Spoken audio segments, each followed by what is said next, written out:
പശ്ചിമബംഗാളിലെ നിയമസഭാ തെരഞ്ഞെടുപ്പിൽ കടുത്ത പോരാട്ടം നടക്കുന്ന മണ്ഡലമാണ് ജയ്പാൽഗുഡി ജില്ലയിലെ രാജ്ഗഞ്ച്. എതിരാളികളെ ഓടിത്തോൽപ്പിക്കുകയാണ് ടിഎംസി സ്ഥാനാർത്ഥി സ്വപ്ന ബർമൻ. ഏഷ്യൻ ഗെയിംസിൽ സ്വർണം സ്വന്തമാക്കിയ അത്ലറ്റ് സ്വപ്ന ബർമൻ ചുരുങ്ങിയ കാലം കൊണ്ട് കളം പിടിച്ചു കഴിഞ്ഞു. ഏഷ്യൻ ഗെയിംസ് ചരിത്രത്തിൽ ഹെപ്റ്റാത്തലണിൽ സ്വർണ്ണ മെഡൽ നേടിയ ആദ്യ ഇന്ത്യൻ വനിതയാണ് സ്വപ്ന ബർമൻ. റിക്ഷാ തൊഴിലാളിയായ പിതാവിന്റെയും തേയിലത്തോട്ടം തൊഴിലാളിയായ അമ്മയുടെയും മകളായ ഈ 29-കാരി പേര് പോലെ തന്നെ സ്വപ്നം കാണാൻ പഠിച്ചു. 2018 ജക്കാർത്ത ഏഷ്യൻ ഗെയിംസിൽ 6026 പോയിന്റുകൾ നേടിയാണ് സ്വർണം കൊയ്തെടുത്തത്.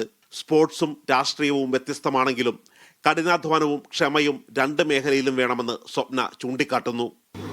राजनीति का जो प्लेटफॉर्म है वो बिल्कुल डिफरेंट है स्पोर्ट्स के प्लेटफॉर्म से, पर इन दोनों में एक ही दो चीज़ कॉमन है जो कि होता है एक हार्डवर्क और पेशेंस. दोनों में ये दोनों कॉमन चीज़ बहुत पेशेंस चाहिए. വനിതാ സംവരണ ബില്ലിൽ ടിഎംസി സ്ത്രീകളെ ചതിച്ചു എന്നാണ് ബംഗാളിൽ ബിജെപിയുടെ പ്രചരണം. സ്ത്രീകൾ സ്വപ്നയെ സ്വീകരിക്കുന്ന രീതി തന്നെയാണ് അവർക്കുള്ള മറുപടി.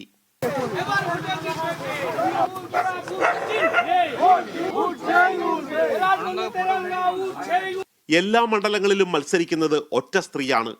അവരുടെ പേര് മമതാ ബാനർജി എന്നാണ്. पश्चिम बंगाल में एक ही कैंडिडेट है और जिसका नाम है ममता बनर्जी, माननीय मुख्यमंत्री ममता बंदोपाध्याय. तो वही है हमारा दीदी, एक ही कैंडिडेट वही है.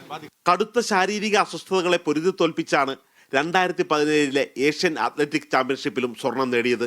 നേട്ടങ്ങൾ പരിഗണിച്ച് 2019 രാജ്യം സ്വപ്നയ്ക്ക് അർജുന അവാർഡ് നൽകി ആദരിച്ചു. കായിക രംഗത്ത് നിന്ന് വിരമിച്ച ശേഷം കഴിഞ്ഞ ഫെബ്രുവരിയിലാണ് രാഷ്ട്രീയ ഗോതയിലിറങ്ങിയത്. ഈ പോരാട്ടത്തിലും വിജയലക്ഷ്യത്തോടെയാണ് സ്വപ്ന ബർമന്റെ കുതിപ്പ്. ബംഗാളിലെ ജയ്പാൽഗുഡയിൽ നിന്നും ആരിഫ് മുഹമ്മദിനൊപ്പം ഡി ധനസുമോദ്.